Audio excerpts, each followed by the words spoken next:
And so certainly Ravi Krishnamoorthi, our Senior Vice President and Head of Business Application, will tell us more about this world and how we're doing it in practice with tangible examples in Fujitsu.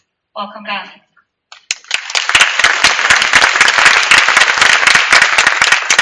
Thank you, everybody. Good afternoon. I know this is probably the right time immediately after lunch to listen to a 30 minutes of lecture on something which is absolutely changing the way the world is behaving today. But here you are and here I am. So my name is Ravi Krishnamoorthi. I look after what is called the BAS business within Fujitsu. The abbreviation BAS means business applications, digital and consulting services. Right? So this services is the essence of any digital transformation or digital conversation that we have with customers. So thank you very much for giving me the time. Welcome everybody. I hope to interact with many of you during the course of the day today. What I would like you to do is I'd like you to think something big. Really think of something big. What is the disruptive vision for your future? Imagine you have a superpower. I'm not talking about Superman superpower, but imagine that your company, have got a superpower. And you could actually use that superpower to actually change the outcome of things that are happening in the world today. It could be a business outcome, it could be a family outcome, it could be a personal outcome. Think how it would change and what is it that would become different. And we are going to do a poll here for the next 15 seconds. Would you like to answer these questions, please? And we will come and talk about it at the end of the presentation.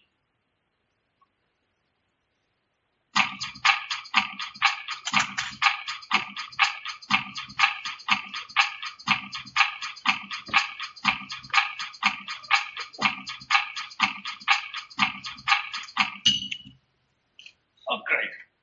Ooh.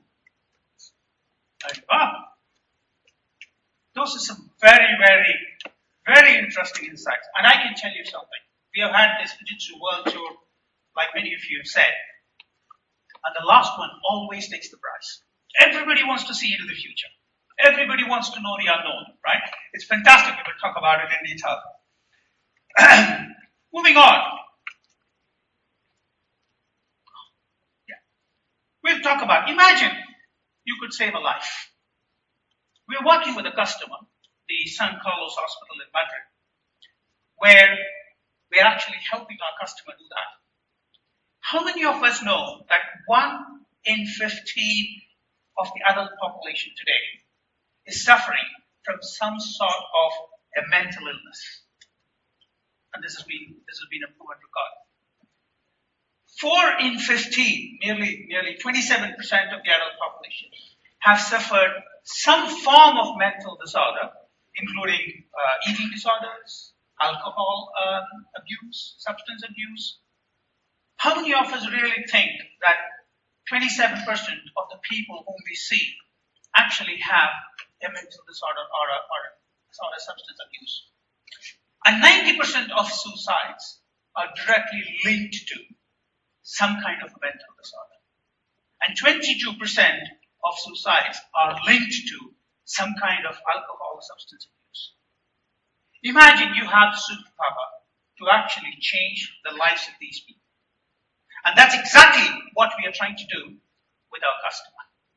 World Health Organization recently found that there are 800,000 people in the world every year who commit suicides. And imagine 22% of them are actually people who have pre-recorded trends and incidents of having an alcohol abuse or a substance abuse. Can we not prevent it? What can we do about it? If it is not about data, we have the data. 1 in 15, 4 in 15, 22%, 800,000. But what are we going to do with the data? How are we going to actually use this data intelligently to help those people? Right? And that is where I think a company like Fujitsu comes in. The key is not on data. The key is also not about the answers or the solution. The key is what is the question you ask of the data. I will come back, repeatedly keep coming back to this one particular thing. It is about the question you ask of the data. And this is exactly where Fujitsu has developed a tool to make these decisions easier. To give medical professionals a tool that can help them take these decisions, become much more productive, help the people who are affected. Our customer in San Carlos had a similar problem. They were having a lot of patients who were actually coming and having conversations with them. They knew that they are not helping everybody who's coming to them. So we actually worked with them, co-created is another word for it, where we actually worked with them for analyzing 36,000 patient records. Of course, anonymity is very important, data security very important. This is clinical data. And then we created the algorithms where we would be able to actually trend analyze some of the data that is coming through to help doctors take intelligent decisions. This was used using our own application, artificial intelligence and machine learning platforms. This is still at a very early stage today.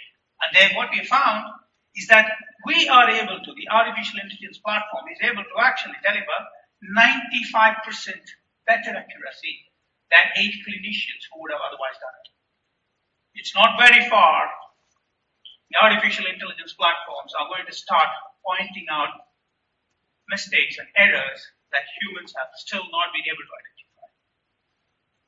So this is the importance of the kind of technology that Fujitsu is currently working on and delivering value to our customer, but most importantly, the important theme of Fujitsu, which is about human-centric innovation and digital co-creation. We'll talk about artificial intelligence now. It's a good segue to what we want to talk about. We've heard about St. Carlos. We are working on a host of AI technologies. We did a survey, Fujitsu did a survey of very senior technology executives, customer executives, business side executives, and we found that 81% of CIOs and CXOs actually consider that AI is going to change the way that they are actually running the business right now. It is not going to remain the same. But only 19%, less than 20%, have actually even tried using AI. Look at the potential that AI has today for changing the lives of human beings. Now, AI is also a very maligned word, if I may use that. Everybody uses AI. Everybody says we are doing artificial intelligence. What is this artificial intelligence all about? Let's be very clear. Artificial intelligence is about creating a super intelligent tool. A super intelligent tool does not mean that we do not need human intervention. The AI tool set is a complementary factor to human beings. As I said, I'm coming back to the same question about it is not about data. It is not about solutions, outcomes. It is about the question you ask. And for asking those questions, we need human beings. In the St. Carlos Hospital example, we still need doctors, physicians to ask those questions of the AI tool, to actually find out whether this person who's actually coming and meeting me, is he prone for depression? So those are the kind of interventions that AI tool can actually help in complementing some of the work that we're doing today. Of course, AI is a technology that is advancing rapidly, both by way of the technology platform and by way of the applications of that platform in different, multiple customer-centric, business-centric fields. One of the tools that we see very rapid advancement is around machine learning, right? How to actually leverage repetitive processes, intelligently capture those processes, analyze those processes, and actually help give back time, which is the most important and critical commodity in the world today, back to people, back to physicians, back to engineers, back to people who are plant engineers. And then when use the data that the humans are actually using to train this machine learning tool to help in understanding how a human being reacts and what is the kind of support the human being can be given. Once the system is fully trained, then it becomes easy to deploy on a live environment. And those are the kind of tools that Fujitsu is currently working on. Artificial intelligence is going to be a big, big play for Fujitsu, and we are following our customers. Our customers are actually going towards implementing end-to-end, wall-to-wall artificial intelligence on multiple processes. I call it microprocesses within their organizations. Let's move on to the next slide. Again, this is going to be another interactive one. I'm going to see to it that you guys definitely do your homework here today, right? So, another quiz. We are seeing a lot of digital disruption that is happening by sector, different sectors, not just healthcare. We are seeing it in manufacturing, we're seeing it in public services in a big way. The question that I would like to ask you here is, will your sector be digitally disrupted over the next 5 years? I need to take 15 seconds to answer this.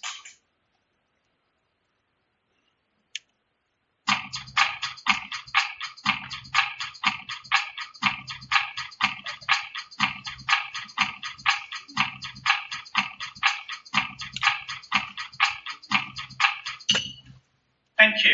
Oh, wow. Wow, I'd definitely like to see the 1%, but nevertheless, thank you. We'll again come back to it, right? So, what we are seeing in the world today is that 75% of the, 75% of the business leaders say that their sectors will fundamentally change in the next 5 years. The Ubers of the world, the Airbnbs of the world are gone. The Amazons of the world, the stories of Amazon are all old right now. There is so much of disruption happening in current mainstream enterprise customers. I can give you examples of customers, which you will see in the next few slides, where some of the traditional industries, some of the traditional sectors are getting disrupted. And what is very pleasing to see is that some of these traditional sectors are the ones which are embracing digital the most. Can anybody guess, on the survey that we did, and of course which was supported by one of the leading advisories, which was the sector which was leading by a way mile when it comes to digital disruption? Anybody? I was surprised when I saw the result. 72% of digital disruption is happening on public services. Right? Nobody would have thought that a public sector government organizations would actually be the leading edge when it comes to digital disruption. But it's happening. Not just in Belgium, not just in UK, it's happening across the world. And, just by way of an anecdote, Finland is the one which is actually leading the digital disruption across EMEIA. But more than half of these organizations believe that their organization will not exist in its current form. And only 7% believe that they will become leaders in digital transformation because they feel that there are others who will come and disrupt their leadership positions. So this is going to be an ongoing change exercise that is starting to happen in the world today when it comes to digital disruption.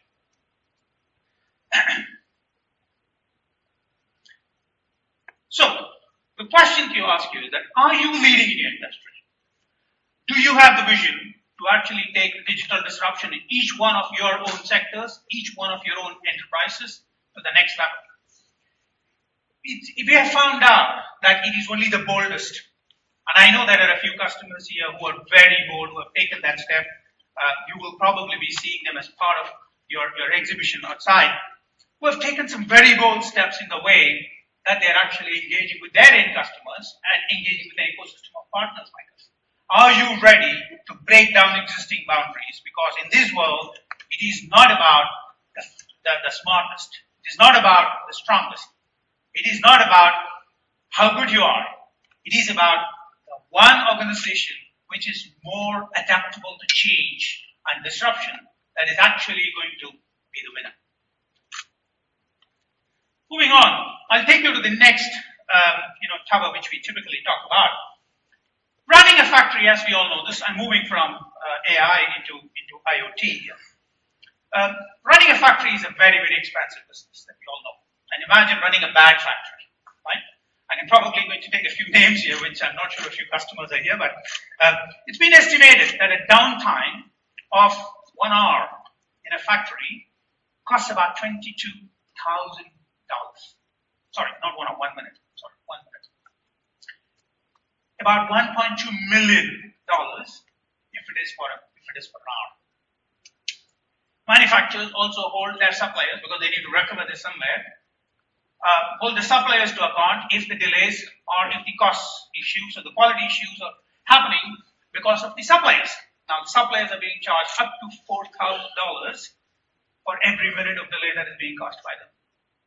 Now, imagine that we are able to leverage some of these new technologies that we have to help manufacturing customers. We can look at issues of quality. We can look at what is delayed. Is the process not right? Are we coming out with the right level of automation? Is the integration happening the right way? We can use technology to help multiple streams of delivering what we are delivering, right? I can take example of Volkswagen, which set aside about 7.5 billion euros in Europe. We all know about it. Samsung did about 4 billion. Takata, the airbag manufacturer, did about 27 billion. Take one more example here.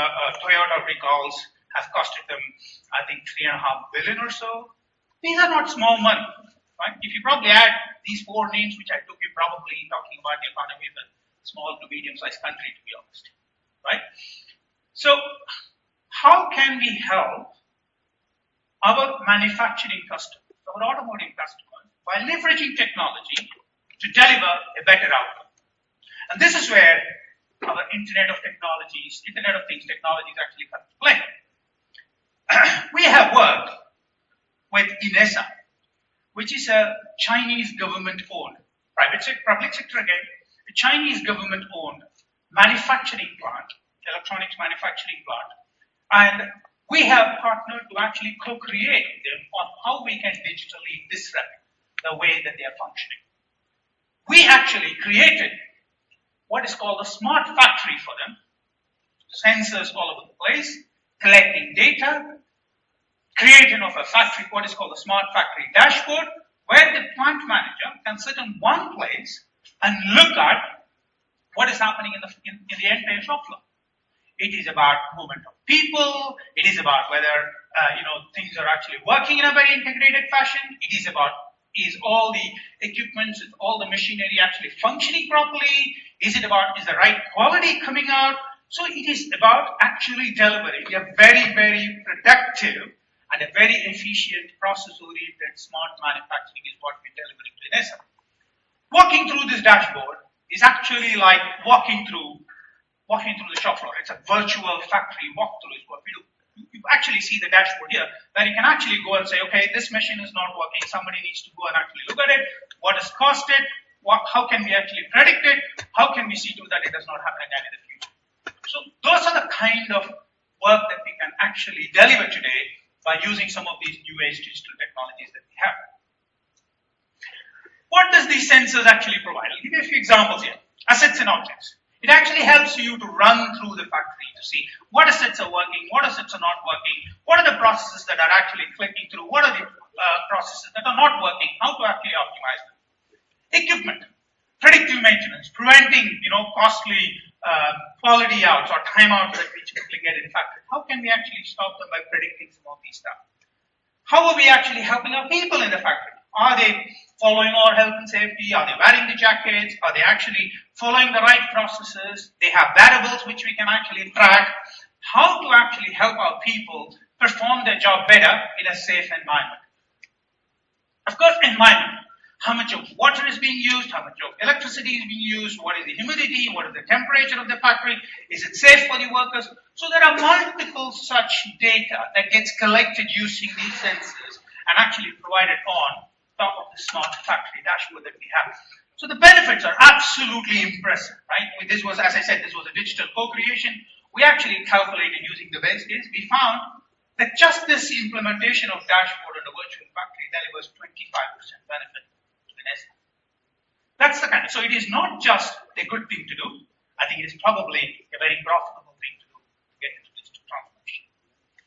But above all, the most intangible value, which we have not even calculated, is about the insights you get and the future benefits that you get by actually predicting something that you would not have predicted if you had not implemented a smart dashboard, a virtual dashboard. The second pillar that we talk about is about cloud. We all know that today's digital transformation is powered by this huge, humongous animal called cloud. Every digital solution today needs cloud. It needs to be provided as a SaaS. If you need a mobile phone, if you need multiple devices asking anytime, anywhere, any place, click of a button, you need data, information available to take decisions, you definitely need cloud as a tool to enable the digital disruption. But it is an open dissemination of information, or it is a very highly secure, robust data. You definitely need a cloud architecture which is robust, which can stand, and which is scalable to your own business needs in the future. Cloud, of course, gives many things, but I think, in my personal view, it typically gives 3 or 4 things which are of prime importance. What is important is it gives platform scalability, the ability to scale at just click of a button, and probably a click of a mouse, you can actually scale cloud. I think that scalability is very important when you do not know what device is going to access, when it is going to access, what is going to be the spike that you're going to get.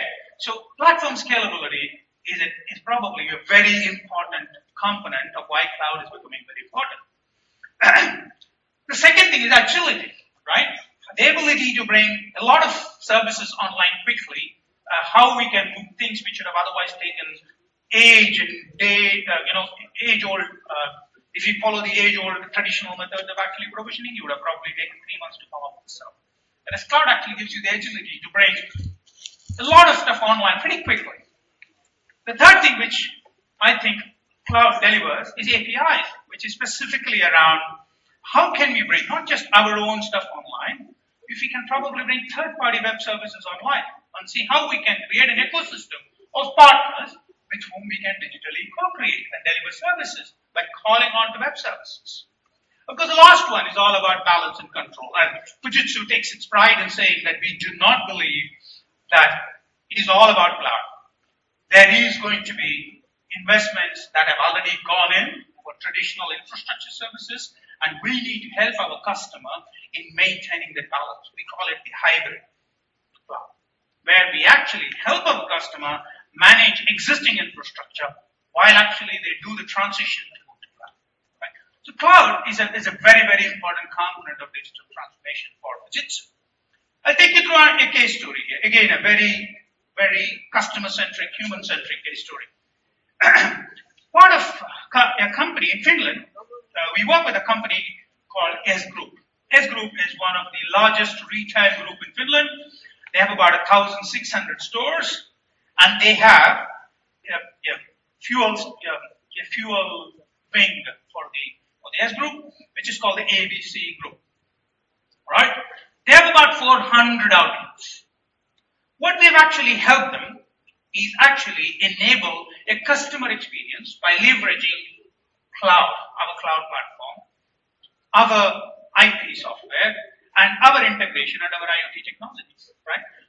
The cloud platform that we have actually integrates with Fujitsu's enterprise software on retail and the four-port analytics that we actually do, and we actually deliver a user experience which ABC is actually surprised that this is the kind of user experience that we can actually deliver. This is one of a kind of a solution. What we do here is that imagine when a customer drives into a fuel pump, a petrol station. Before he comes there, we can identify that he's approaching the fuel station. We can actually say, pump number 7 is free for you. You can go and actually park your car there, fuel up. And once you have fueled it up, we can actually say, you can drive away. You need not go pay, no credit card, no cards, nothing. Everything is done using mobile, right? So that is the 4K analytics of the pump engages with the cloud, delivers the, whatever is the amount of fuel that you put in to the mobile app, and gets debited using one of those mobile apps we have, Apple Pay or 1,000 and other things that we have. So the beauty of this is, look at the customer experience that have been enabled by using cloud, by using our retail software, by using our 4-port analysis software, and actually delivering a user experience which The ABC group has seen it for the first time. This is enabled because of cloud. Moving on, let me ask you one more. Now I know a lot of you must be feeling very sleepy now. So, one more quiz for you, right? What is it that you are most worried about digital today? Right? Can we take 15 seconds and we have a poll?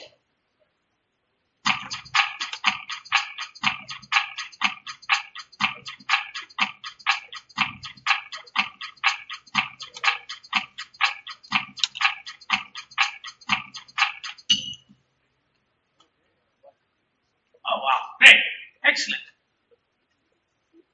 I'm not worried about it. Wow, great. All right. So, security has never been more important than today. Every organization today is worried about one thing, irrespective of whether they are in digital, they are in cloud, they are on-prem, they are private cloud, whatever it might be. It's very what it is about. And it is not just about cybersecurity, by the way. There is issues of physical security also today. Access to the right level of people. It's becoming very, very important, right? And moreover, with GDPR coming in, I'll take you through a slide on GDPR here. We are more and more seeing that not just companies, not just enterprises, not just people, but the government is coming out with regulations and guidelines to see to it how we can protect our people, how we can protect our enterprises from some of the bad elements that we're starting to see, both in the cyber world and the physical world, right? So 93% of organizations in the last 1 year have actually reported a security breach. That is not surprising, right? The most surprising part of it is it takes 6 months to actually identify that there has been a security breach. Imagine what a security breach could do to your organization if you do not know that there is something sitting and actually transmitting data out of your systems for 6 months. With stats, some of the stats that I said, sorry, I said 6 months, right? 60% on 9 months, sorry, my mistake, right? And it costs about approximately $3.5 million to actually sort out any one single security breach. That's the kind of economic cost that we're incurring because of security breach. How are we going to actually help our customers, large or small, organizations, wherever they are sitting, whichever country they are from, to actually help them go through this process of securitizing some of their assets, physical and the cyber assets, is something that Fujitsu takes very big pride in actually developing. I'll take an example here. Before I take an example, we will talk about GDPR. By 2018, we all know that we need to get to the GDPR regime, right? The regulations are very strict. It can go up to, fines are up to about 20 million or 4% of your global turnover. In addition, it implies very strong implications with respect to how you're governing the business, what is your corporate social responsibility. They're even trying to link GDPR to your CSR, how responsible you are. And the timing is very tight. You just have maybe 18 months to sort the GDPR regulations out. We in Fujitsu are working on actually creating professional services and consulting on how we can help our customers go through GDPR, right? Go through this whole process. It also helps, the need. It is very important that we need to work together to come up, because every organization, every enterprise is at a different stage of data regulation compliance. And it is important that we create the sense of urgency, but at the same time, help our customers go through this process of how am I going to move from this far left to this far right, because that is exactly what is GDPR going to do. GDPR is going to actually shake organizations into compliance. Moving on, we will take you through an example of what we have done for one customer on what we call both physical and cybersecurity. Norsk Hydro is an Oslo-based, it's one of the largest aluminium and renewable energy company in Norway. We have been working with them. They are the energies and utility sector, and as you know, energies and utility sector, because they are socially critical infrastructure in most countries, they are also the most vulnerable to attacks from anti-social elements today. So just, I think in the last 1 year, we have found 527% increase on attacks on power and utility companies, just because they are socially critical, social infrastructure critical. 527% increase on cyber attacks on them. What we're doing with NORSC is actually working with them in finding out ways and means of how we can thwart some of these attacks, both physical and cyber. For example, in order to minimize some of these attacks, not 100% of all the attacks can ever be stopped, but there is always chances of a few things actually creeping in. But to minimize the attack, Hydro's infrastructure, we have our computer security response team, incidents team. We actually help in prevention. We actually help in post-event management of incidents that happens. And we actually help in doing vulnerability scanning, ethical hacking. We do a few things to actually enable our customers to see that they are high secure when it comes to some of their infrastructure. We also use Palm Secure to have physical access restricted for certain people. Palm Secure is a very good way of actually physically controlling people. For example, their systems are all Palm Secure, their kiosks are all Palm Secure in Brazil. We are actually rolling out for NORSC Hydro the next 4,000 kiosks, where you need to have, especially for employees who are working on rigs and working on, off-prem, where people need to come and look at their HR details. They actually have this Palm Secure, which actually looks at the veins in the palm, the blood flow in the palm. It even goes to the extent of saying, are you under pressure? Are you being asked to actually access the system with a gun on your head?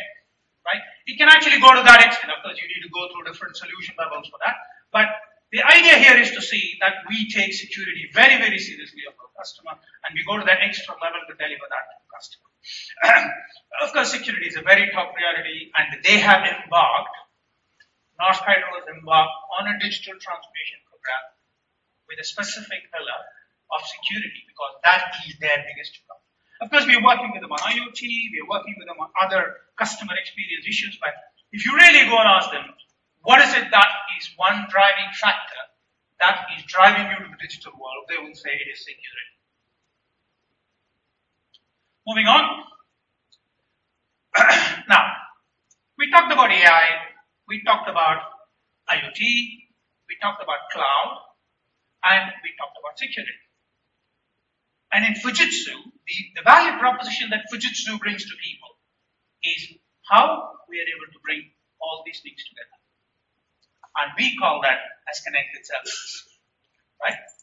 If you really look at the San Carlos case, it is about providing a cloud environment, and AI, machine learning, and security, because we need to be anonymizing the data very, very carefully. If you look at NORSC Hydro, it is about how we're looking at AI, security, which is around intrusion detection. If you look at EMEIA, it is about cloud, security, and IoT, how we are able to bring all these things together to deliver a virtual factory to the customer.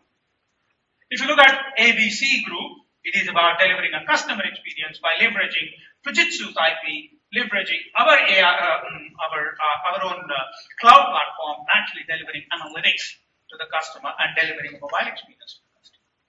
So if you really look at it, this is what Fujitsu's value proposition is. Bringing together the multiple facets of digital transformation, and we call it the connected services. Now, digital transformation is also about outcome. And it is not about just outcome, it is about transformational outcomes. You cannot just sign up for a small SLA or deliver a small ROI and actually walk off. This is about delivering a transformational outcome, changing the business model, changing the processes of an enterprise customer. Always make the best decision that is possible for example, healthcare professionals, right? Is there an opportunity that by leveraging the San Carlos example, if you're able to save one single human life ahead of time by intervening because of the trend given by AI to say that we see this person more trending towards mental depression. So we need to intervene and actually help him or her faster, earlier in the process. If we have been able to do that, I think this technology has really helped in our motive of human-centric innovation. The transformational outcomes, think of the first quiz that you did. Think of decision making. X-ray vision. If you are able to actually go through your factory, look at everything that you've seen in the factory, and actually deliver an outcome where you can actually walk through the factory to look at predictive maintenance, look at how we can actually reduce your costs. That's your X-ray vision. Look at reading your customer's mind. If you're able to actually do an ABC to your customer, if you're able to actually deliver a customer experience to a customer, which is out of the world, no other company is actually trying to do that way. Immunity to risks and threats. Look at what Norsk Hydro has done.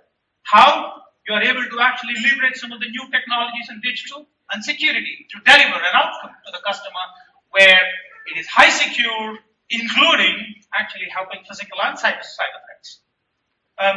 See into the future. Use deep learning to find out how we can help some of the patients to analyze the trend to deliver a better outcome for our patients. Right? If you remember, those were the 4 or 5 questions that we talked about. Of course, everybody wanted to look into the future, but I'm saying that you need to have all these superpowers. And today, technologies and digital are available to actually help you get each one of these superpowers. Not just you, your organizations too. And Fujitsu is actually willing to work with each one of you to deliver that outcome. Digital co-creation is exactly what it is about. In today's world, it is not about a customer wanting to think it as a problem or thinking of an idea, and it is not about a company like Fujitsu actually coming in and actually delivering a service to it. I think those days are gone. So digital co-creation is an approach that we have been promoting, where we help our customers realize the value of digital transformation by actually co-creating with the customer, by actually engaging in working with a customer on a customer problem and how technology can help solve some of these problems the customer has. It is all about intelligence, connectivity, and customer orientation. So, help us in this journey that we have for creating a very human-centric society. Help us in this journey of actually creating an intelligent society which can be more humane, and help us in actually co-creating with each one of you. We have an exhibition right next doors where there are multiple opportunities or multiple conversations that you can have around co-creation. Please engage, please work, and if there are opportunities to co-create, I'm looking forward to working with you in actually co-creation. Thank you. Thank you.